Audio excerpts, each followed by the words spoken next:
Uma boa noite a todos os irmãos, sejam todos bem-vindos à casa do nosso Deus. Mais uma noite de louvor e adoração ao Senhor. Que você possa ter vindo com o seu coração e sua mente abertos para poder receber as mensagens que vêm dos altos céus. Gostaria de ler com os irmãos rapidamente Jeremias 18, de 1 a 6.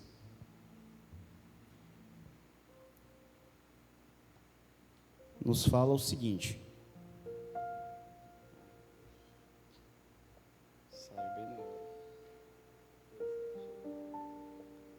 Se tiver aí fácil, meu celular resolveu tirar aqui a passagem. Jeremias 18, de 1 a 6. Achou aqui? Pronto. A palavra do Senhor que veio a Jeremias dizendo: levanta-te e desce à casa do oleiro, e lá te farei ouvir as minhas palavras. E desci à casa do oleiro, e eis que ele estava fazendo a sua obra sobre as rodas.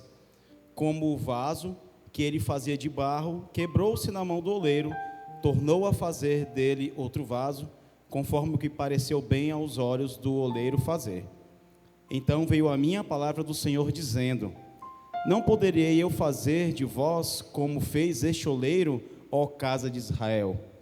Diz o Senhor: eis que, como barro na mão do oleiro, assim sois vós na minha mão, ó casa de Israel. Nós iremos louvar agora nosso primeiro louvor, Eu Vou, que fala da mensagem que nós temos que proclamar para as outras pessoas aí fora, e que você possa unir suas vozes conosco.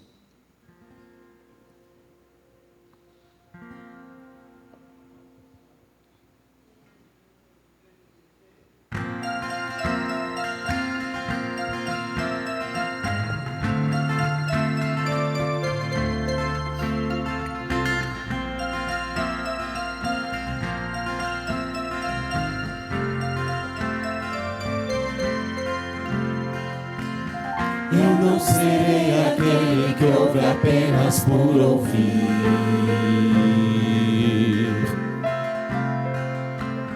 Tua palavra diz que o teu amor está em mim. O sacerdócio é meu desde que pela fé eu aceitei e a missão recebi. Eu vou levar teu nome ao mundo inteiro. Eu vou, o teu amor não é segredo. Eu vou, pois esse é o teu desejo, que venha o teu reino. Só me resta dizer: eu vou. A quem pede razão da minha fé, razão darei. Pessoas clamam por amor, amor eu levarei. Nas águas eu renasci, recebi o chamado pra servir. Já pensei, decidi, eu vou levar teu nome ao mundo inteiro. Eu vou, o teu amor não é segredo. Eu vou, pois esse é o teu desejo, que venha o teu reino. Só me resta dizer: eu vou. Eu abro mão de mim e cumpro o teu querer. O teu Espírito em mim me enche de poder. Eu quero ver tua glória no céu aparecer.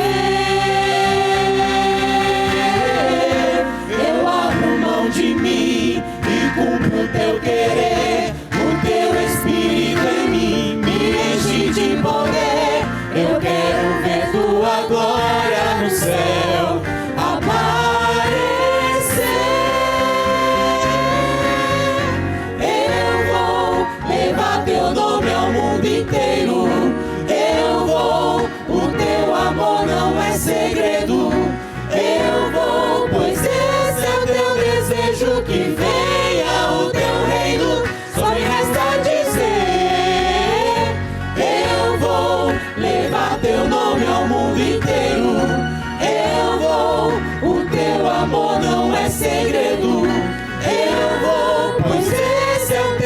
desejo que venha o teu reino, só me resta dizer, eu vou.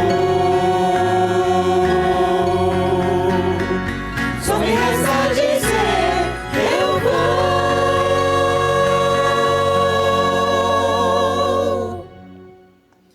Irmãos, todos nós enfrentamos momentos em que nós nos sentimos como vasos quebrados, imperfeitos, feridos, incapazes de cumprir o propósito que ele foi feito.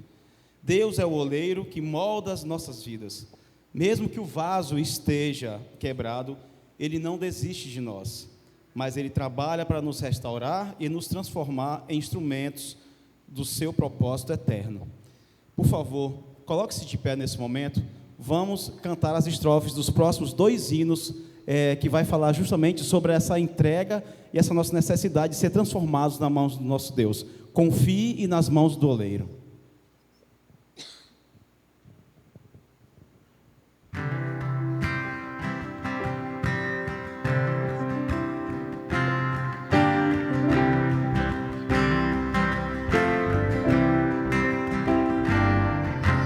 Se você se sente incapaz,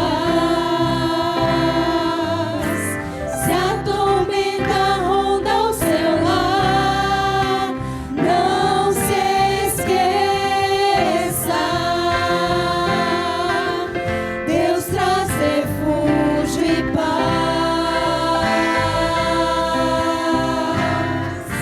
Se o coração está em dor, se a tristeza traz solidão, existe solução. O nome é Jesus.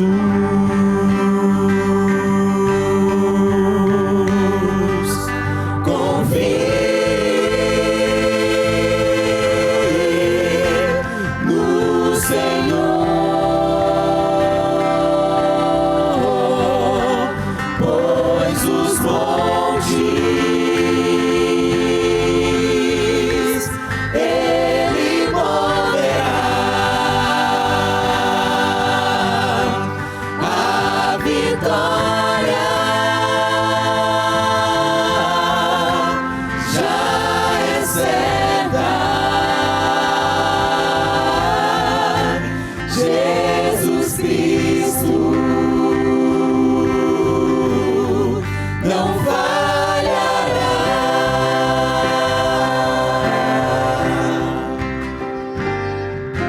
Se a esperança acabou e desilusões são normais, amigo, tenha fé, Deus vai te amparar. Se no vale da escuridão é onde sua vida está, segure as mãos do Pai, Ele te erguerá.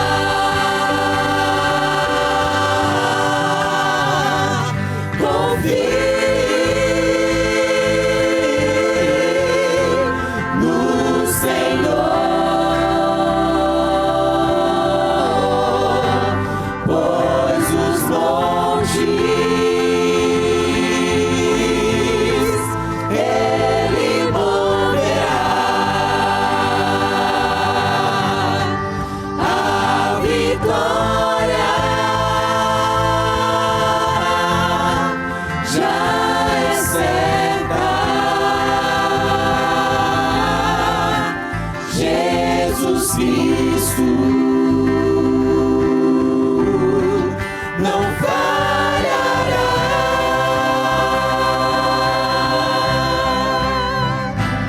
Confie no Senhor, pois os montes Ele moverá.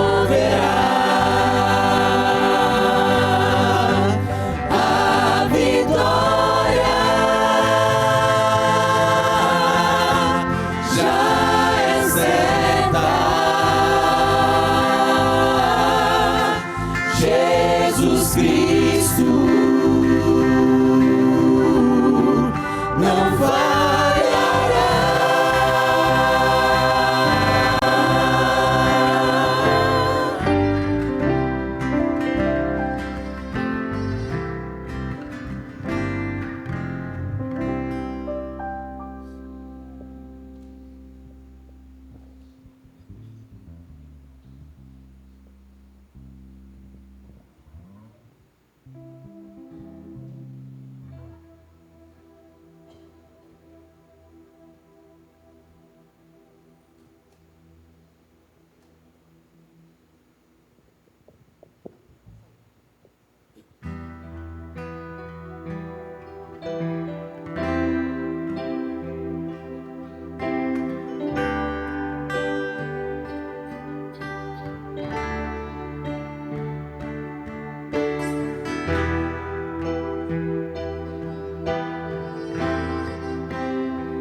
Tuas mãos,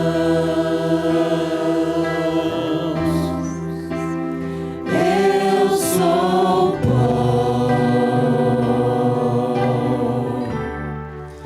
nenhum valor,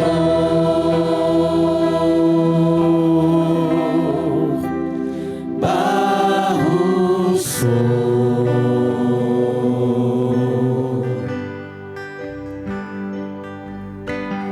Quem sou eu pra questionar tuas mãos a me moldar?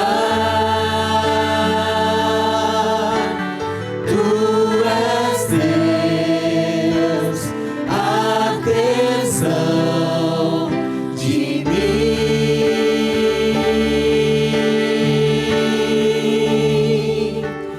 Nas mãos do oleiro me entrego inteiro pra ser quebrado e refeito. Nas mãos do oleiro sou restaurado pra ser um novo vaso.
ser um novo vaso.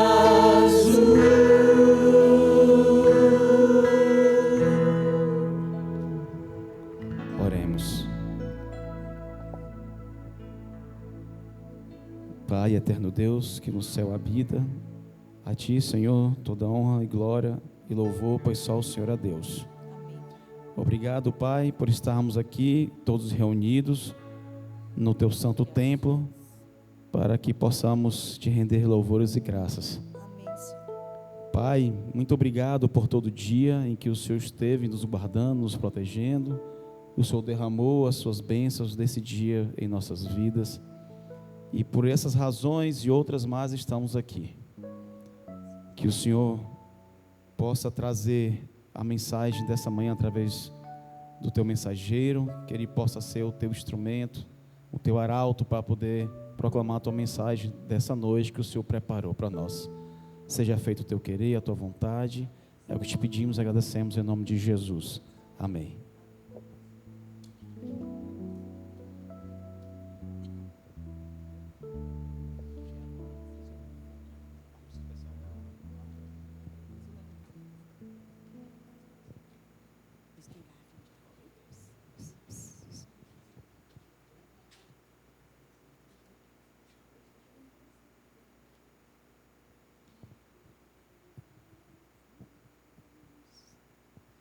Boa noite, sejam todos bem-vindos à casa do nosso Deus, e mais uma vez na sua presença e também prontinhos para ganharmos presente. Hoje é o penúltimo dia, amanhã, porque os presentes vão ser sorteados só até amanhã à noite, tá bom?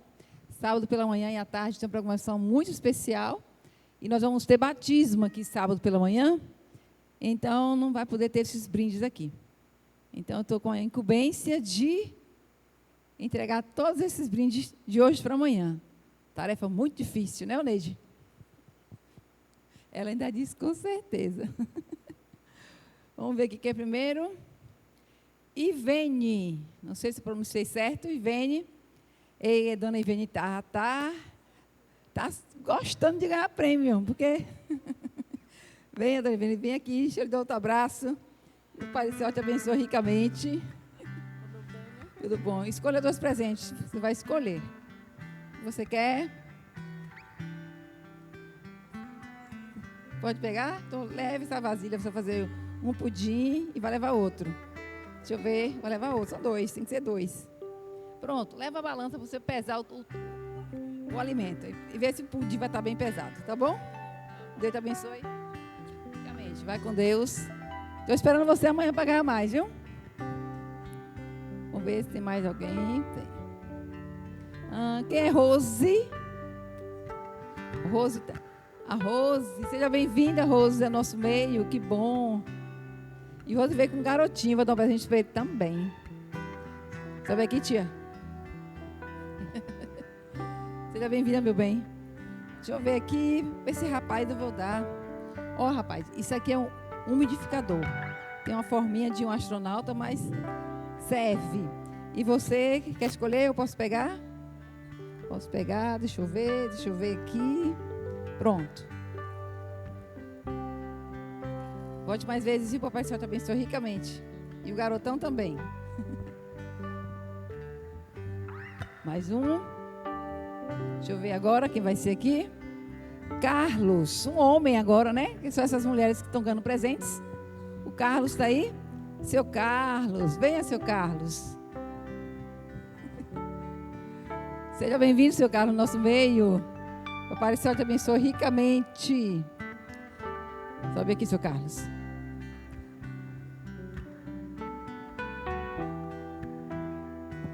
Então, eu vou dar para o senhor 2 presentes também, seu Carlos. Não sei se o senhor vai querer, mas temos uma gravata aqui, tá bom? E um copo para tomar água, tá bom? Pai, Deus te abençoe ricamente. Volte mais vezes, certo? Vou sortear só mais uma pessoa. Isso. Vamos ver quem vai aqui. Não, essa daqui está ganhando todos os presentes da semana. Mas ela merece ganhar, porque ela está vindo praticamente todo dia. Você mesma, Arivânia, vem aqui. Você, Arivânia, venha. Ela já ganhou vários presentes, porque Papai do Céu está muito feliz com a presença dela, praticamente todas as noites. Você veio, graças a Deus. Olha, eu ganhei esse presente hoje, achei muito lindo. É uma blusa feminina, chique de doer. E vou lhe dar também um porta-retrato. Você revelar a foto que você tirou aqui conosco e colocar lá, tá bom? Deus te abençoe ricamente. Pronto, amanhã a gente termina de sortear o restante e que você possa trazer mais visitas para a noite de amanhã. E o nosso Deus possa continuar sendo honrado com as nossas presenças nessa noite. Obrigada.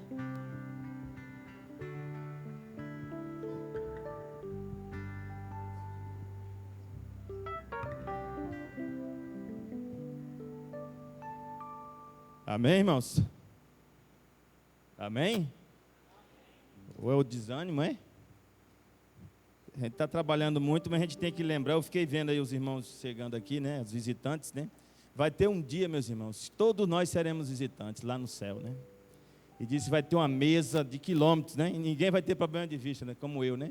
E você vai conseguir ver cada pessoa, né? Inclusive os visitantes que estão aqui, todos que Deus vai levar para o céu. Imagina? E diz que lá vai ter uma mesa com frutas, hein? E Deus está preparando esse lugar para cada um de nós, né? E aqui, ó, vamos ler em 1 Crônicas. Davi chega um momento, já estava idoso, né? Estava com plano de construir o templo, e ele falou essas palavras aqui que eu nunca esqueço. Ele diz assim, vamos ler 1 Crônicas 29, né? Verso 11.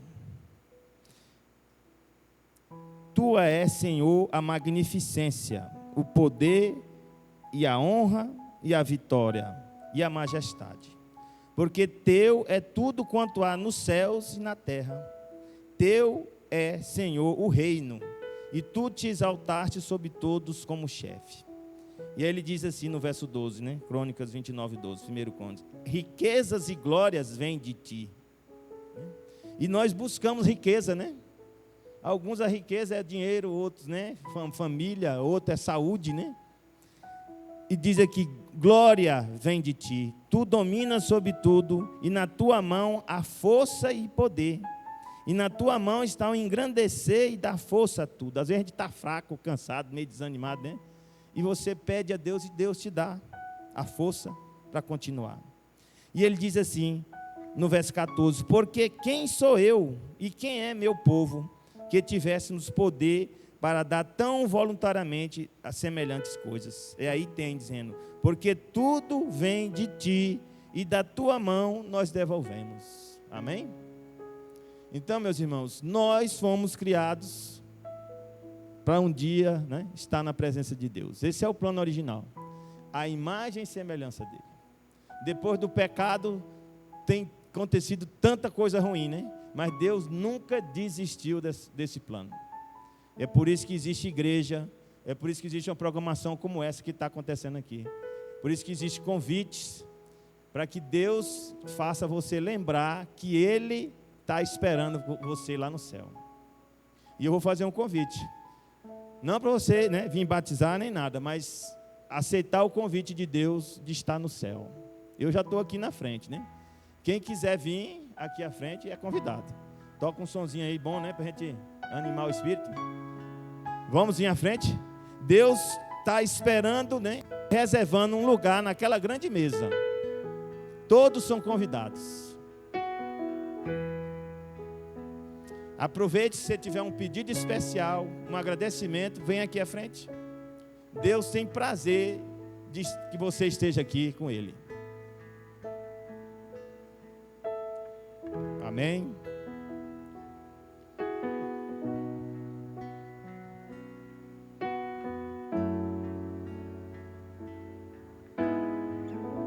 Deus abençoe cada um de vocês que entenderam o chamado.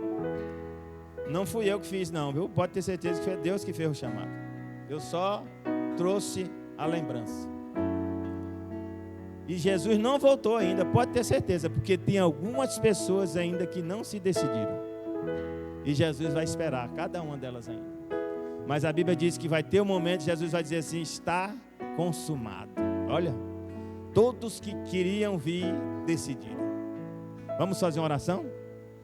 Que Deus dê o Espírito Santo para que nós estejamos naquele grande dia lá na presença do Senhor. Amém? Vamos orar. Aqueles que puderem ajoelhar, que possam fazê-lo.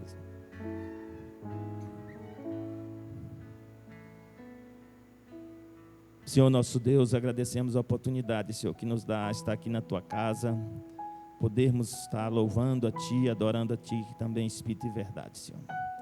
Muitos aqui vieram, Senhor, com a certeza que o Senhor os ama e que o Senhor convidou cada um deles para participar da grande ceia do Senhor, onde o Senhor receberá cada um dos salvos. Existem alguns ainda que não se decidiram, por isso que ainda o Senhor não voltou. Que nós venhamos fazer a nossa parte, né? E nos manter firmes, como o Senhor disse: quem perseverar até o fim será salvo. E convidar outros também para fazer parte dessa grande ceia do Senhor.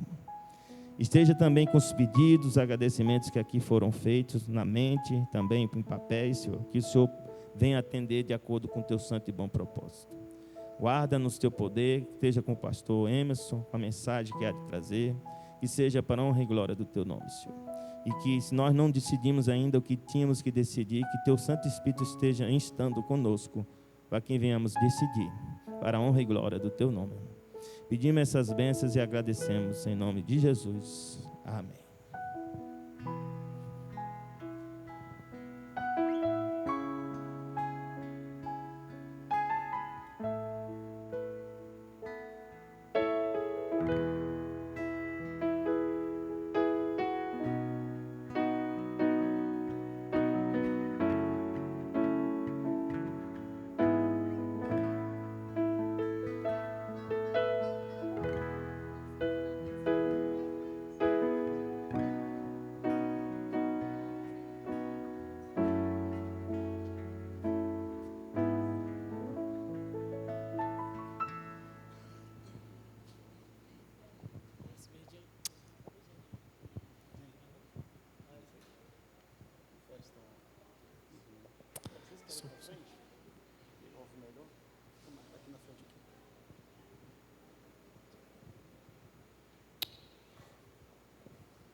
Sacrifício, o sangue deu, como um cordeiro, Cristo morreu.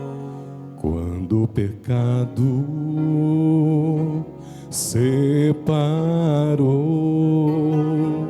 seu sacrifício me livrou.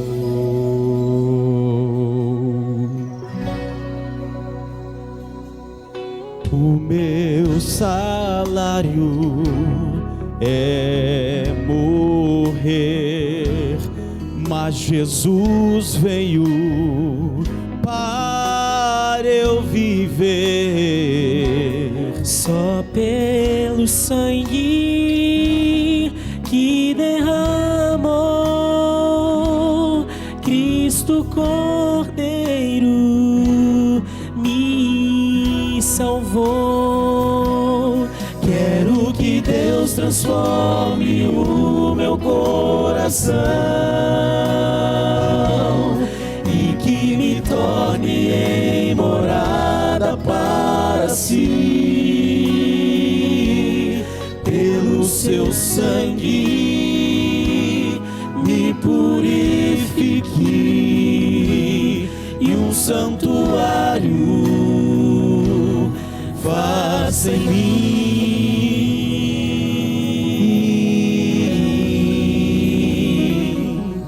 Um santuário Deus formou, que há muito tempo Ele habitou entre seu povo e hoje, enfim, quer ser presente junto a mim.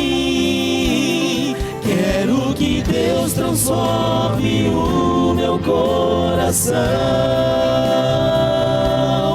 e que me torne em morada para si. Pelo seu sangue me purifique e um santuário faça em mim. Quero que Deus transforme o meu coração e que me torne em morada para si.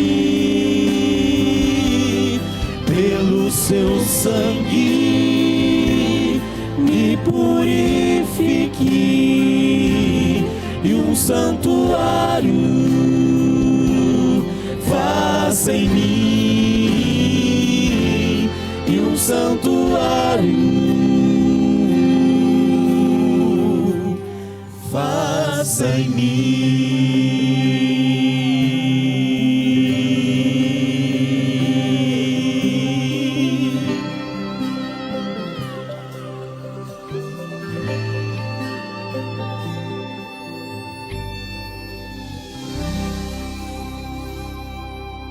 Amém.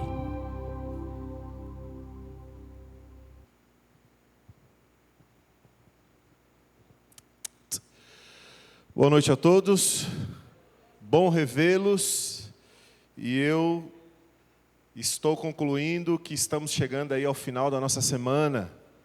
Hoje é quinta-feira, estamos juntos desde o domingo, o pastor Ulisses esteve no sábado, estaremos juntos amanhã, e aí quando for no sábado, teremos o pastor Joel Flores aqui, uma linda festa pela manhã, o pastor Haroldo, como anfitrião, receberá todas as caravanas que estão acontecendo em Barreiras e teremos uma linda festa também sábado à tarde. E essa tem sido uma semana de grandes milagres.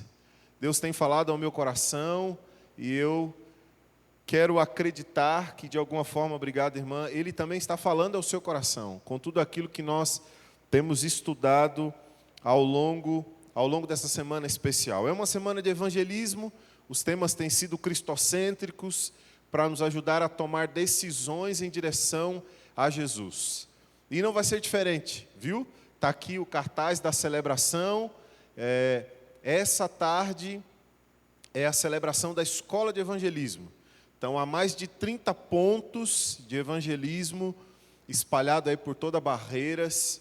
Tem um grupo grande de pastores. Quando eu e o pastor Haroldo chegamos, 3 colegas estavam saindo daqui. São 3 departamentais de evangelismo que trouxeram um grupo aí da diferentes regiões de Bahia e Sergipe, estão coordenando todo esse movimento. Então, sábado, às 16 horas, às 4, estaremos aqui juntos para poder prestigiar essa celebração. Mas, pela manhã, teremos aí o encerramento e a linda celebração da Semana de Evangelismo da Igreja Central de Barreiras, e para mim tem sido uma alegria estar com vocês nesses dias. Vamos estudar a Bíblia? Você está com sua Bíblia? Vou pedir ao amigo então, por gentileza, que coloque o tema dessa noite, para a gente avançar aí, ouvindo o Senhor e colocando em prática aquilo que Ele espera que façamos. Deixa eu começar perguntando para você, você já perdeu alguma coisa de muito valor e teve que se esmerar muito, trabalhar muito para encontrar? Com certeza, né?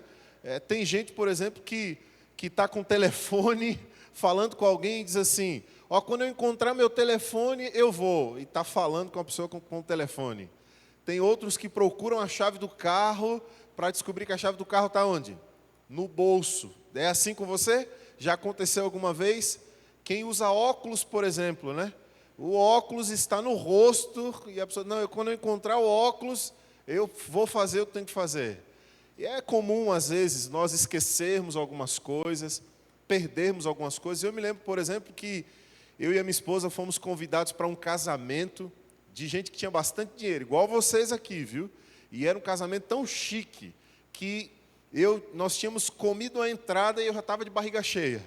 E aí lá para as tantas alguém disse, olha, nós vamos agora recolher esses pratos porque vamos servir o prato principal. Eu falei, meu Deus do céu, por que falaram, né? Tinha separado um espaço para o prato principal. E a lembrancinha do lugar do casamento foi um marca-página folhado a ouro. Eu nunca tinha ganhado um negócio daquele. Aí eu falei, não, isso aqui eu vou guardar bem, porque é uma lembrancinha que a gente não recebe em qualquer lugar, né? Então se esmeraram, prepararam, é uma referência de um bom momento. E aí nós pegamos a lembrancinha, eu me lembro que quem fez o casamento foi o pastor Fernando Iglesias. E aí eu guardei a lembrancinha em casa, guardamos tão bem, que se você me perguntar onde está, eu não sei. E aí viajando de um lugar para o outro, as transferências do trabalho pastoral, procuramos e já reviramos, e nunca mais vimos de novo aquela lembrancinha. Com certeza você já perdeu alguma coisa e teve que procurar. Mas hoje, eu quero que você entenda que a humanidade ela foi sequestrada, perdida dessa perspectiva. O pecado sequestrou a humanidade. E você não precisa de muita reflexão para chegar a essa conclusão. É só você olhar para o mundo como ele é e como ele está, e você percebe que de fato há uma tensão contra a harmonia. Há uma lei contrária à vida, parece. O mundo que você vive, que eu vivo, ele muitas vezes demonstra que está em desordem. A humanidade foi sequestrada pelo pecado. E vamos abrir um parêntese. Quando falamos em pecado, você tem que ter em mente que o pecado ele tem uma definição bem ampla. Pecado não é só aquilo que eu faço. Certo? Escolhi mal, errei. Isso é pecado? Pecado. Mas do ponto de vista bíblico, pecado não é só isso. Pecado também é aquilo que eu penso. Lembra que João disse que se eu odiar o meu irmão, eu já cometi um homicídio? Por quê? Porque os nossos pensamentos, eles vão conduzir as nossas palavras, as nossas ações. Então João diz assim, aquilo que nós pensamos, se nós pensarmos errado, também é pecado. O próprio Jesus disse isso em um outro momento. E aí vem Davi. Davi diz assim, em pecado me concebeu a minha mãe. Está escrito na Bíblia isso. O que Davi estava dizendo? Que a ocasião do nascimento dele era um pecado? Não. Ele estava dizendo que quando nós nascemos nesse mundo, inevitavelmente, não tem como evitar, nós começamos a lidar com a questão do pecado por conta da nossa natureza. E a Bíblia fala dessa tensão. Tem coisas que nós queremos fazer e às vezes a gente não consegue fazer. O bem que a gente quer fazer, como disse Paulo, às vezes a gente não faz e acaba fazendo aquilo que não deveria fazer. Tem uma natureza que está em conflito constante. Então, o pecado nos sequestrou. Mas essa não é a boa notícia dessa noite. A boa notícia dessa noite é que Deus pagou o preço do resgate, para que eu e você então pudéssemos viver livres.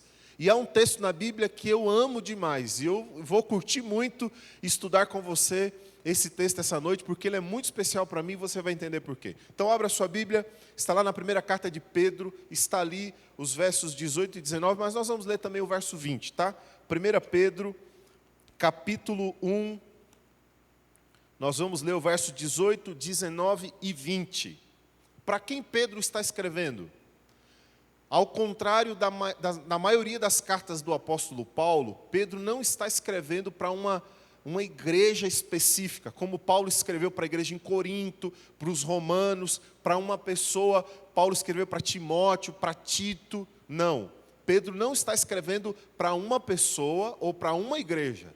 Pedro está escrevendo para o grupo de cristãos judeus que foram expulsos, que estavam na diáspora, que eram peregrinos, que estavam longe.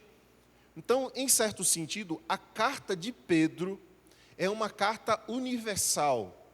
E é por essa razão que ela ainda é mais contemporânea, ou seja, ela cabe muito bem para nós, se encaixa como uma luva aquilo que Pedro está falando.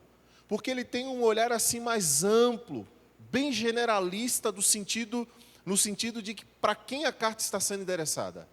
Então, Pedro está escrevendo, e ele vai aqui no capítulo 1, no verso 18, 19 e 20, falar das 3 dimensões do resgate, ou do preço que foi pago. E para mim, esse verso aqui é muito especial. Vamos ler? Esse trecho aqui é muito especial. Verso 18 do capítulo 1, Pedro diz assim, escrevendo para os cristãos, um bocado de cristãos, e aí serve para mim e para você também. Pedro diz, pois vocês sabem que não foi por meio de coisas perecíveis, como prata ou ouro, que vocês foram redimidos da sua maneira vazia de viver. Algumas versões, a maioria, vai dizer fútil procedimento. Mas aqui na Nova Versão Internacional está dizendo maneira vazia de viver. No fim das contas, a compreensão vai ser a mesma. Ele continua dizendo então,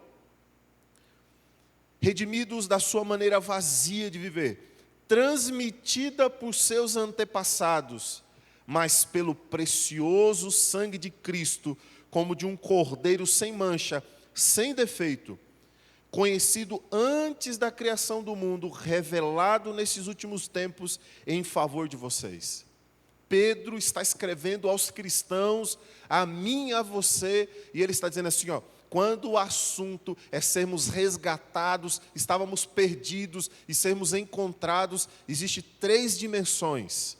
3 dimensões. E é muito interessante o que Pedro diz, porque ele diz assim, vocês foram resgatados de uma maneira vazia de viver, do fútil procedimento, que inclusive os pais de vocês deixaram como legado. Vocês aprenderam a viver assim. Do que é que Pedro está falando e o que isso tem a ver então comigo e com você nessa noite? Aí estão as 3 dimensões do nosso resgate. A origem, de onde fomos resgatados. E é muito interessante o que Pedro está dizendo. O custo, quanto custou a nossa liberdade? E depois, o propósito, para que fomos resgatados? Vamos estudar um pouquinho. Bom, quando Pedro fala que nós somos fomos resgatados de um lugar. E ele diz, fomos resgatados dessa maneira vazia de viver. Olha, por que eu gosto desse texto? Porque Pedro não está falando de uma mudança de comportamento apenas. Pedro não está dizendo assim, quando você foi resgatado é porque você mentia e deixou de mentir. Não, Pedro não está falando só disso. Pedro não está focando apenas em uma mudança de comportamento. Pedro está dizendo que eu e você, que a humanidade foi resgatada de algo muito mais profundo, muito mais complexo e mais significativo. Aqui, onde acabamos de ler, diz que é um fútil procedimento. A Nova Versão Internacional traduz como uma maneira vazia de viver. Pedro diz que eu e você fomos resgatados dessa vida sem propósito. E para mim isso é muito especial. Por que é muito especial? Porque quando nós pensamos no resgate, ou no preço que foi pago, ou em um Deus que veio nos resgatar, talvez não faça muito efeito na cabeça de alguns, porque eles pensam assim, não, mas será mesmo que eu precisava desse resgate todo? Porque eu não estou vivendo em um momento escuro da minha vida. Eu não minto, eu não estou envolvido no adultério, eu não roubo as pessoas. O meu pai costumava dizer, eu sou uma pessoa boa, eu não mato, eu não roubo ninguém. Ele definia a bondade e vida por algumas coisas que ele não fazia. Mas tinha tantas outras que precisavam ser feitas. Então, quando Pedro fala que você e eu nós somos resgatados, ele não está se referindo a um comportamento que você tinha e deixou de ter. Obrigado. Ele não está dizendo isso apenas. Pedro está dizendo assim, fomos resgatados de uma vida que não tinha propósito. Então pode ser que tenha alguém aqui que está dizendo, não, pastor, eu não estou vivendo assim uma vida tão degradada, não. Mas Pedro não está falando disso só. Pedro está dizendo assim, ó, tem gente que não mente, mas vive uma vida sem propósito. Vive ou não vive? Vive. Tem gente que não faz mal ao outro, mas não vive uma vida com propósito. Então Pedro está dizendo assim, ó, o pecado, ele desviou a nossa rota de tal maneira que a questão não é só comportamento. Um dia eu estava em Vitória da Conquista e fui chamado para falar em um culto de gratidão dos formandos de medicina. E eu falei, rapaz, o que eu falo para essa galera? Pensei, vou falar sobre propósito. Propósito. Porque é às vezes fácil entrarmos numa rotina da vida e até fazer coisas boas, com até motivações boas, mas não estarmos vivendo o propósito. O pecado é tão maléfico que ele consegue nos distanciar do propósito. Então não é só um comportamento, é por isso que eu gosto de Pedro. Porque Pedro está dizendo assim, ó, não, calma aí, não ache que você foi resgatado e que a origem desse resgate tem a ver com uma vida degradada, onde você estava por aí fazendo tudo, fazendo o que queria. Não. Tem gente que está fazendo as coisas certas, mas talvez não estejam vivendo o propósito. É por isso que ele diz, vocês foram resgatados de uma vida vazia. E o restante do texto até ajuda a entender, porque ele diz assim, ó, que os pais de vocês legaram. Bom, eu sou pai, muitos aqui são pais também. Nós queremos deixar o melhor para os nossos filhos, o melhor legado.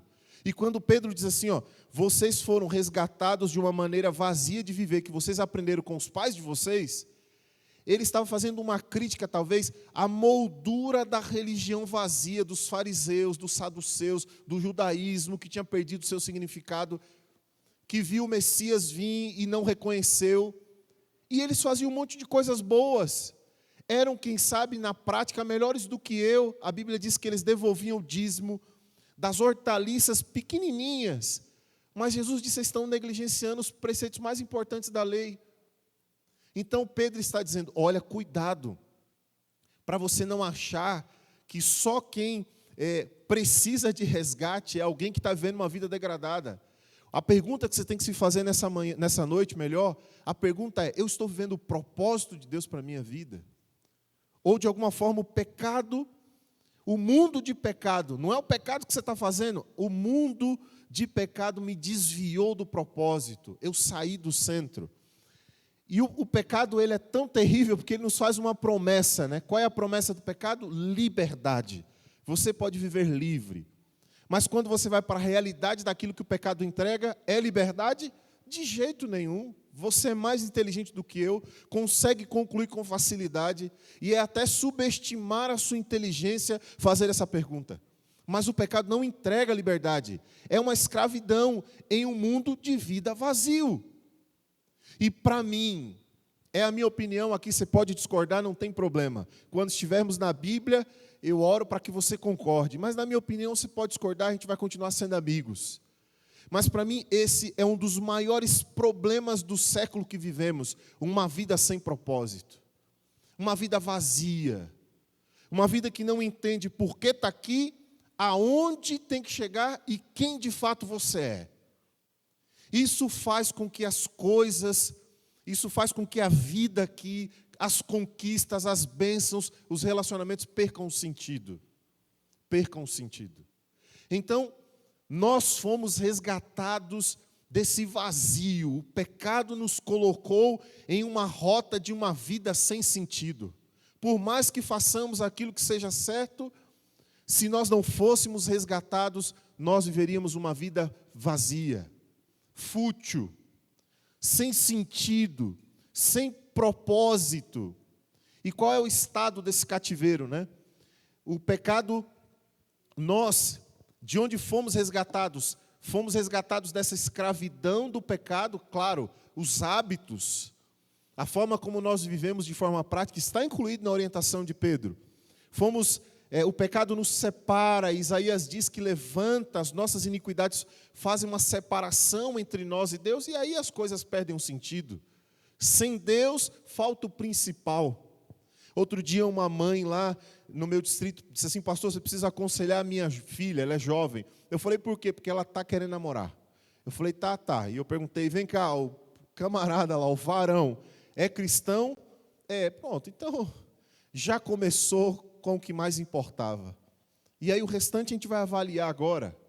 Mas o pecado, ele faz separação entre nós e Deus. Se não tiver Deus, o que é que você pode ter que seja capaz de dar uma vida com sentido? Nada mais. O pecado, ele nos condena à morte. O salário inevitável do pecado é a morte. Quer você faça as coisas certas ou não, inevitavelmente. É um caminho de todos os mortais. Mas, obviamente, para aqueles que entendem de onde foram resgatados, não para aí. Aí vem o custo. É a segunda dimensão. Pedro fala da primeira dimensão, de onde, e ele vai falar o custo. Ele vai dizer: olha, não foi com ouro ou prata, não foi com a moeda desse mundo que corrompe que você foi resgatado. Ele diz que teve um custo, e ele diz qual foi o preço pago pelo seu resgate. Eu morava em Salvador, e um dia eu resolvi comprar uma camisa para mim. Peguei o dinheiro e fui no Salvador Shopping. E eu me lembro de ter passado lá e visto umas camisas lindas no 3º piso. Eu falei: é lá que eu vou comprar uma camisa. E quando eu cheguei lá, subi, comecei a passar pelas lojas e fiquei, assim, surpreso com o valor das camisas. Eu falei: agora acho que eu vou descer para o 2º piso, acho que lá eu encontro, né? E quem já foi no Salvador Shopping sabe que, eu acho que na maioria dos shoppings, eles acabam categorizando assim, né? As lojas mais caras de grife ficam no 3º, e é onde o pastor Haroldo compra, é nesse 3º andar, onde o pastor Haroldo compra, viu? Aí no 2º andar, o preço vai melhorando, mas eu fiquei assim, achei um absurdo o valor, o preço das coisas. E, aliás, eu tenho que confessar para vocês, até hoje, eu ainda acho que algumas coisas não valem o preço que se coloca nelas. Eu acho. Eu olho assim e falo: não acredito, é abusivo. Não, como é que é tão caro um negócio? Não vale tudo isso. Alguém está ganhando muito dinheiro aí e alguém está perdendo muito dinheiro, porque não é coerente o que está sendo vendido por esse preço. É um absurdo. Não é disso que Pedro está dizendo. Pedro não está falando que você foi comprado por prata ou ouro. Aliás, a Bíblia tem até uma orientação dizendo que o amor ao dinheiro é a raiz de muitos males, de todos os males. Não é disso que Pedro está dizendo. Ele fala do sangue de Cristo, da moeda divina. Foi isso que pagou o preço, o sacrifício de uma vida.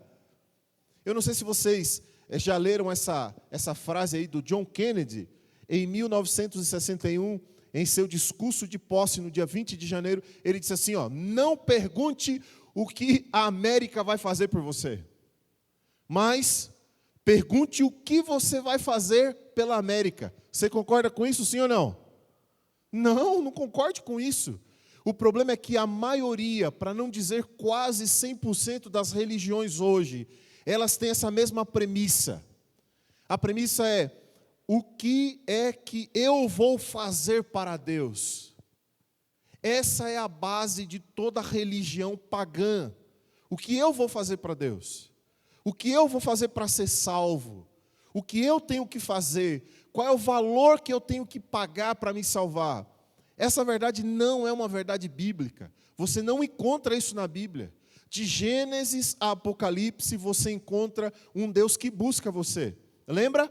Adão e Eva pecaram, Deus foi para o lugar costumeiro de encontro, não os encontrou lá, e o que ele fez? Ele colocou uma banquinha, colocou a maquininha do cartão e disse: no Pix ou no crédito, Adão? Como é que você quer pagar? Foi isso que Deus fez? Não, o texto diz que Deus chamou: cadê você, Adão? E essa pergunta era mais do que uma questão de geografia, era uma questão de propósito. Adão tinha se perdido do propósito. Poderia estar ali para se encontrar com Deus, e Deus ainda faria a mesma pergunta: aonde você está, Adão? Você não está mais aqui, você está em outro lugar. Então, Deus não está perguntando nessa noite o que você vai fazer para Ele.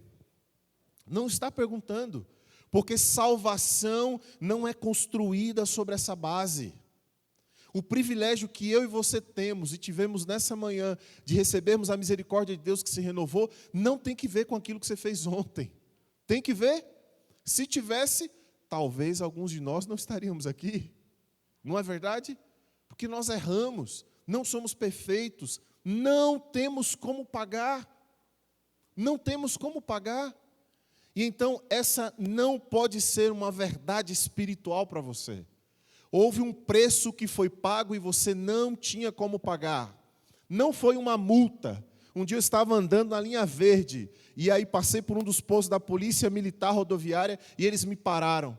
E eu parei tranquilo, estava tudo certo. Documentação, habilitação, tudo certo. E eu estava com pressa, entreguei o documento para ele, não era naquela época, não era nessa época onde tudo é digital. Entreguei, ele olhou, estava tudo certo. Eu estava esperando ele me devolver e dizer o que para mim? Boa viagem, né, como eles costumam dizer, vai em segurança. E eu dei para ele olhou para mim, demorou um pouco, eu estava com pressa, ele falou, encosta ali que eu vou fazer a sua multa. Oxe, como assim? Que multa? Ele olhou para mim e disse, os seus faróis estão desligados. Meu filho era pequeno, eu costumava entrar no carro com ele antes de sair, colocava ele no colo, ele mexia no painel do carro e eu seguia. E como ele fez, daquela vez, mexeu, eu devolvi ele para a mãe, peguei a estrada e ele tinha desligado o farol do carro.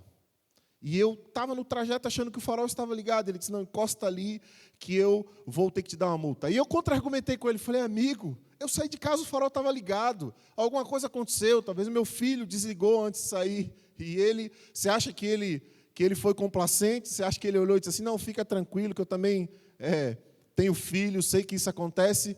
Não. Ele cumpriu a lei, ele disse, amigo, encoste ali. E quando ele fez a multa e eu assinei, eu pude seguir a viagem, que até então estava tranquilo, agora estava com a multa para pagar. Não foi uma multa que Deus pagou, não foi. Foi uma substituição. Quem de vocês daria o filho para morrer no lugar de outra pessoa? Deixa eu colocar um pouco mais de peso nessa pergunta. Essa pessoa não merece. Você daria o seu filho? Daria? Você não daria. Talvez você responda agora que daria por uma questão de educação, de ambiente, mas você não daria. Mas foi isso que aconteceu. O preço foi altíssimo. Não podia ser diferente. O sangue na Bíblia não é apenas um símbolo. Não é um símbolo. Não é chegar lá e dizer, pronto, me cortei aqui, está o sangue. O sangue significava morte. Morte substitutiva. Alguém deveria morrer e outro morreu no lugar. Jesus não pagou uma dívida financeira. Na cruz ele assumiu a culpa da humanidade e entregou a sua própria vida, então, em seu lugar. O seu valor para Deus é inestimável. É o que Pedro está dizendo. Você estava em uma rota vazia. E aí Deus pagou o preço para que você voltasse para a rota por uma única razão. Sabe qual é a razão? O seu valor para Deus é inestimável. É isso que diz João 3,16, né? Porque Ele amou o mundo de tal maneira que deu seu Filho unigênito para morrer, para salvar. Poderia ter proposto uma outra forma de resolver, mas como o assunto era de grande magnitude e precisava ficar claro o tanto que Ele te ama, tinha que ser assim. Ele precisava morrer em seu lugar e no meu lugar. Então Pedro diz, primeiro, olha onde vocês estavam, uma vida sem propósito. Segundo, pagou o preço foi altíssimo, porque o preço foi coerente ao amor, ao tamanho do amor que Ele tem por mim e por você. E segundo, ele diz então, para que fomos resgatados? Nós não fomos libertos apenas para viver uma vida liberta. Não é isso. Deus não nos chamou de uma vida vazia, pagou o preço e agora pronto. Não. Ele nos chamou de uma vida vazia, pagou o preço para dar propósito à nossa vida. Para vivermos uma vida com propósito, uma vida com sentido, uma vida plena, uma vida de satisfação, uma vida de alegria, ainda que haja problemas. Então, é fugir do passado escuro para viver uma vida nova. uma nova vida. E eu não sei como você se sente quando essa ideia vem na sua cabeça, mas eu me sinto muito bem, revigorado. Eu penso, é verdade isso? Que amanhã, sexta-feira, ou melhor, agora, eu estou tendo a oportunidade de viver uma vida nova, uma vida diferente, onde tudo o que passou vai ficar para trás e não importa mais, e não tem sentido, foi perdoado. Isso é para que eu e você, ao sairmos daqui, tenhamos a plena convicção de quanto somos valorosos, valiosos aos olhos do Senhor. Não é apenas libertação, é um chamado, o qual a si mesmo se deu por nós, diz Paulo a Tito, a fim de remir-nos de toda iniquidade e purificar para si mesmo um povo exclusivamente seu, zeloso de boas obras. É para isso. Então, como é que temos que viver nessa nova vida? Aqui está resumido. Primeiro, viver como um povo exclusivo, escolhido por Deus. Não é melhor do que os outros, tire isso da sua cabeça. Que bom que você não tem isso, mas eu só estou reforçando. Não é exclusivo no sentido de melhor. É no sentido de que essa nova vida, você pertence ao Senhor. E você, por pertencer, vai então viver para Ele. E viver para Ele significa viver servindo as pessoas. Você vai viver uma vida de santidade, não uma vida perfeita, mas uma vida com propósito, com crescimento constante. O batismo não significa, o batismo não é um sacramento, né? Entrou, recebeu a infusão da graça, levanta, perfeito, não erra nunca mais. Eu gostaria muito que fosse assim. Mas quando eu me batizei aos 12 anos e levantei, e quando eu contabilizo os erros que eu cometi, foram bocados, viu? Foram bocados. Mas eu costumo imaginar que é uma vida em progressão. A decisão tomada e manifestada aqui é uma decisão que nos ajuda a nos mantermos em uma ascendência, crescendo sempre, melhorando sempre. A gente desliza, mas no percurso a gente não volta para trás. E isso é uma vida de santidade. Santidade é fruto de uma vida inteira. É fruto de uma vida inteira. A minha esposa, essa semana eu estou aqui, aí um dia ela mandou uma mensagem, eu estou aqui, estava com o carro, ela lá, ela mandou uma mensagem, ela falou, por que você não vem para casa hoje à noite? E eu falei para ela, meu bem, pegar essa estrada aí, 100 km para voltar. Eu falei, olha, ela falou, você não é mais o mesmo. Eu falei, fale mais sobre isso. Porque quando eu namorava com a minha esposa, ela morava em Santana de Parnaíba e eu morava em Cajamar. São duas cidades dali da final da Grande São Paulo, início do interior. E é longinho, viu? Dá alguns quilômetros. E eu ia namorar com ela e ficava namorando com ela e perdia o ônibus. Olha aí. Eu morava com a minha mãe, ela morava com a mãe dela e eu perdi o ônibus. E por perder o ônibus, o que acontecia? Eu tinha que ir andando de onde ela morava até em casa. E aí eu chegava tarde em casa, levava uma ensaboada da dona Rosilda. Mas eu não ligava muito, né? Porque era o começo, a gente estava apaixonado. Ela falou, você não é mais o mesmo. Você ia andando a pé quando perdia o ônibus. Agora você está aí, está com o carro e você não quer vir aqui. Aí eu falei, meu bem, eu não sou mais o mesmo. Eu vou fazer 40 anos, falei para ela. Eu estou velho, barrigudo, cansado. E aí ela mandou uma mensagem dizendo, mas está mais maduro, está mais bonito. Aí eu falei, não, eu tenho que ir. Aí eu entrei no carro, não falei nada para ela e fui bater lá. Aí quando eu cheguei, eram umas 10 e pouquinho da noite, quando eu abri a porta, ela falou, você veio? Eu falei, vim, depois de tudo que você falou, né? Tinha que vir. Então, ela disse, o tempo está passando, mas você está melhorando algumas coisas. E eu fiquei feliz, porque a vida cristã tem que ser uma vida de constante melhora. O tempo passa e a gente tem que continuar melhorando. É uma vida de anúncio. Deus está chamando você vai ser batizado, vai ser batizada para ver uma vida crescente. E nesse crescimento, o que você vai fazer? Você vai agora falar de Jesus para outras pessoas. E a gente termina entendendo que esse resgate de agora aponta para o resgate final. Você será resgatado da culpa, está sendo resgatado da culpa e do poder do pecado, mas um dia nós seremos libertos por completo da natureza pecaminosa. Diga amém por isso. Porque essa é uma boa notícia. E olha, eu penso que Deus nos ama tanto que não podia ser diferente. Ele não podia olhar para mim e dizer assim: Emerson, se entregue, se batize, eu vou comprar você pelo preço, você vai ser resgatado, mas vai viver uma vidazinha de sofrimento até eu voltar. Eu desconfiaria de um Deus assim. Eu desconfiaria. Ele diz: não, você vai experimentar agora já uma libertação, que é apenas uma amostra grátis da libertação final que você vai experimentar quando eu voltar.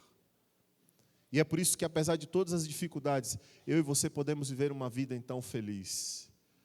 O ciclo completo da salvação é assim, ó. Estávamos perdidos, vazios, incapazes de nos salvar, não tinha como pagar. Aí veio Cristo, pagou o preço completo, infinito, definitivo, com o quê? Com sua vida. E o resultado não poderia ser outro. Agora pertencemos a Ele, libertos para um propósito eterno. É isso que Pedro está dizendo para os cristãos: ei, vocês estavam vivendo uma vida vazia, copiando o pai de vocês, mas Jesus foi lá e pagou o preço, vocês agora estão livres, esse plano foi feito antes da fundação do mundo, e vocês agora precisam viver uma vida de liberdade, uma vida plena, uma vida completa. Eu não sei quantos de vocês já ouviram falar na síndrome de Estocolmo, já ouviram falar? A síndrome de Estocolmo tem origem em 1973. Estocolmo é a capital da Suécia. Em 73, 2 assaltantes entraram lá e fizeram 4 pessoas reféns por 6 dias. Imagina a tensão. E a polícia cercou esse banco aí, começaram-se as negociações, 6 dias. O trauma foi tão grande, a situação, a tensão foi tão insuportável, que quando a polícia conseguiu fazer com que os bandidos se entregassem, essas mulheres que estavam lá, essas pessoas que eram reféns, elas não queriam que eles se entregassem. Elas desenvolveram uma afetividade pelo bandido. Elas saíram, os reféns agora estavam protegendo os bandidos com o seu próprio corpo, usando o corpo para proteger os bandidos, para que a polícia não atirasse neles. Daí veio a síndrome de Estocolmo. É quando uma pessoa que foi sequestrada, que está vivendo um grande trauma, passa a desenvolver afetividade por seu algoz, por aquele que está lhe fazendo mal. Quando nós olhamos para esse mundo, parece isso. Parece que o mundo foi sequestrado. E parece que alguns até desenvolveram uma ideia de que é assim mesmo que nós temos que viver. Mas nessa noite o Senhor está falando algo diferente para você. Ele está dizendo que não é assim. Ele pagou o preço para que você viva uma vida livre, uma vida diferente. Eu termino contando a história do Francisco. Na faculdade, eu ouvi a história do Francisco e ela me impactou muito. Um dos professores contou essa história para nós. Ele disse que ele foi convidado para poder pregar em uma colônia penal. Sabe o que é uma colônia penal? É um lugar onde alguns presos que estão próximos à reintegração na sociedade ficam. Eles ficam ali, já cumpriram boa parte da pena, por bom comportamento, estão no processo de reintegração. Então o regime é diferente, eles podem sair, não tem assim uma segurança máxima, porque entende-se que eles foram, que o sistema conseguiu ajudá-los. E ele disse que ele foi lá pregar, foi convidado. A igreja tem muitos trabalhos, né, feitos em presidiários, em colônia, e ele foi. Chegou lá, achou um pouco estranho, estava com pressa, porque não via uma organização, assim, cadê o povo, que a gente vai falar com o povo?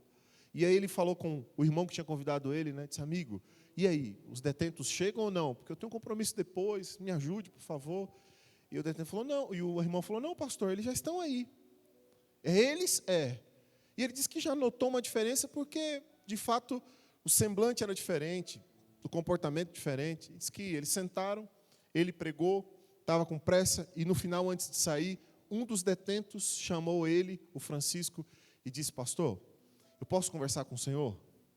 E ele, com pressa, não podia ficar, mas tá bom, vou ouvir o Francisco. Sentou e o Francisco começou a contar a história dele. Disse: pastor, sabe por que eu estou aqui? E o pastor falou: não sei, vou contar a minha história para o senhor. Veja, eu cometi muitos crimes, estou pagando eles aqui, alguns a justiça nem sabe, inclusive. Cometi homicídios, fiquei muito tempo preso, perdi muita coisa por conta disso. Aqui dentro eu conheci o Evangelho, estudei a Bíblia, conheci Jesus, o preço que Ele pagou por mim, para me dar uma vida livre. Mesmo aqui preso, eu já me sinto livre. E vou sair em breve, mas um dia, eu combinei de, depois de muito tempo, voltar à casa da minha esposa, dos meus filhos, a quem eu tinha feito muito mal. Trabalhando aqui, a gente ganhava um pouquinho de dinheiro, a pena diminuía. Então eu juntei tudo que eu podia juntar aqui e saí para poder visitar a minha família. E o pastor contando para nós, disse que o Francisco pegou o dinheiro, colocou na meia para não ser roubado, comprou um presente para o filho. Já pensou? Alguém que antes vivia uma vida vazia, fútil, degradante, agora está com medo de ser roubado. Está com medo do mundo que está vivendo. A perspectiva mudou, a cosmovisão mudou, e é isso que acontece quando nós somos comprados pelo sangue de Jesus. Não dá para viver do mesmo jeito.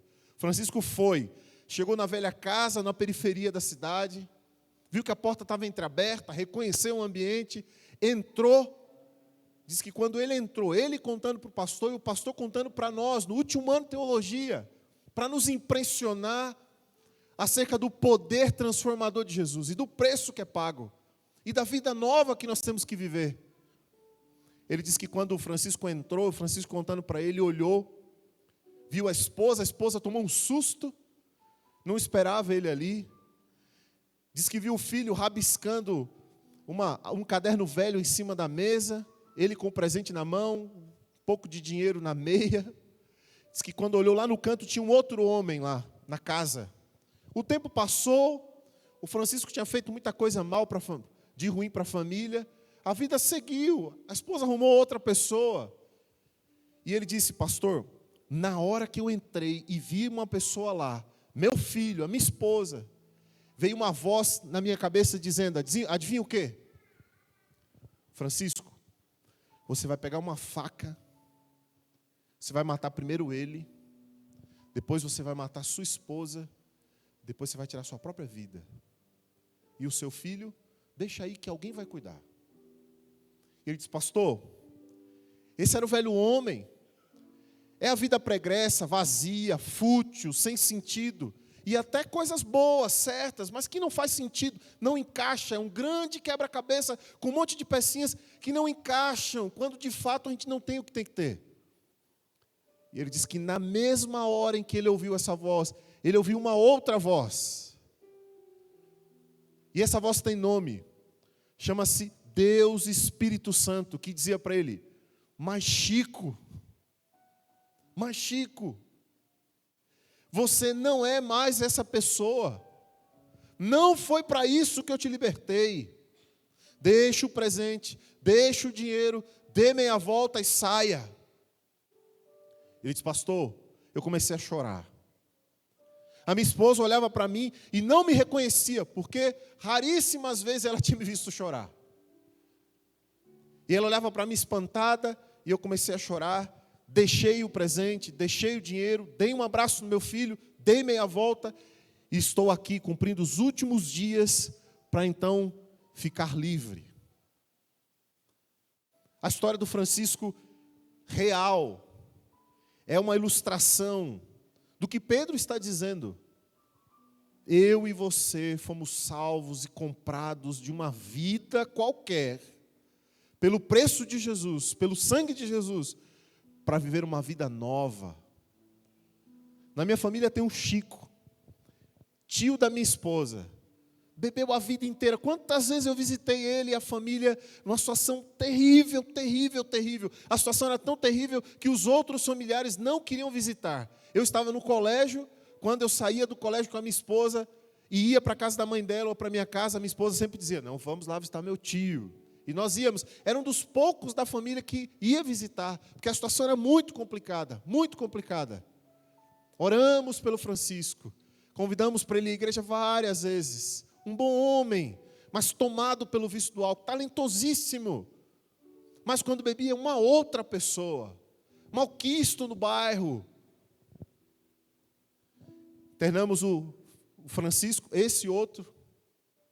Ele estudou a Bíblia, conheceu Jesus, foi liberto, parou de beber. A família começou a visitar, minha esposa ia com mais frequência, eu também.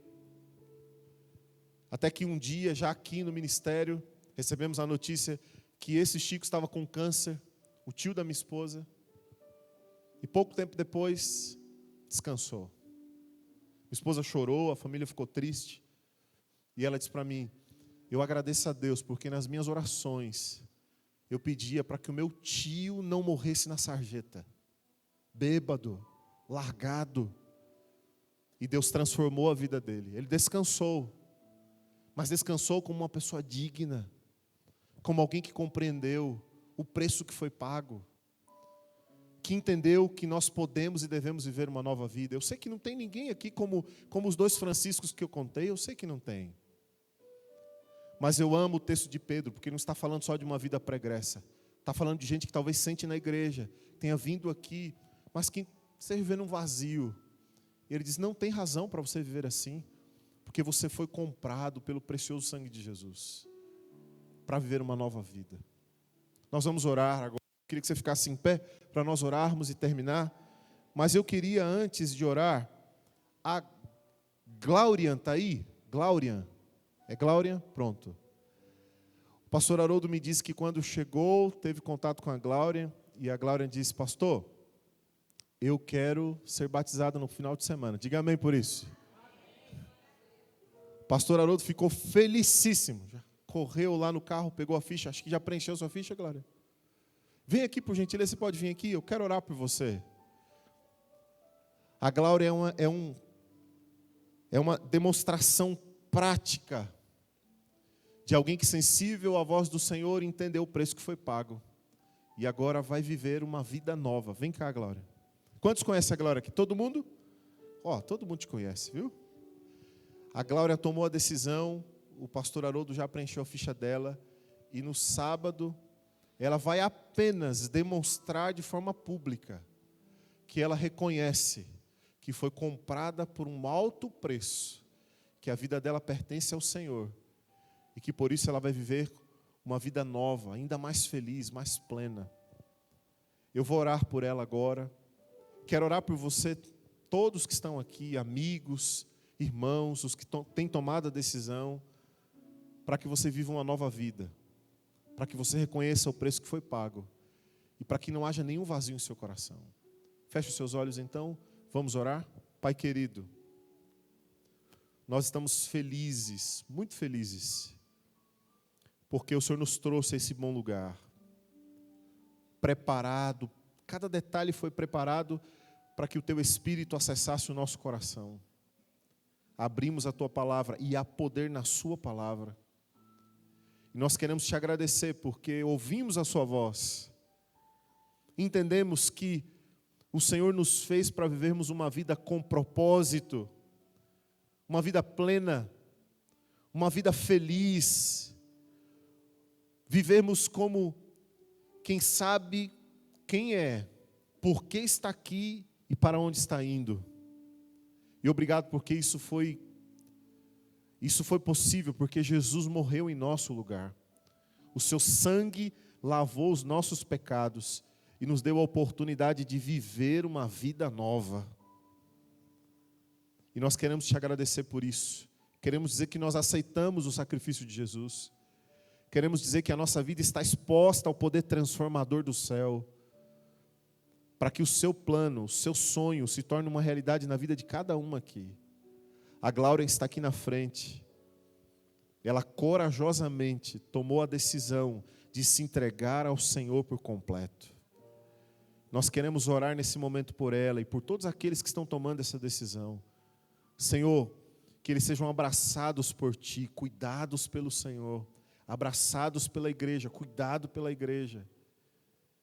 E que o batismo seja apenas uma demonstração pública, prática, de que o coração da Glória já pertence ao Senhor.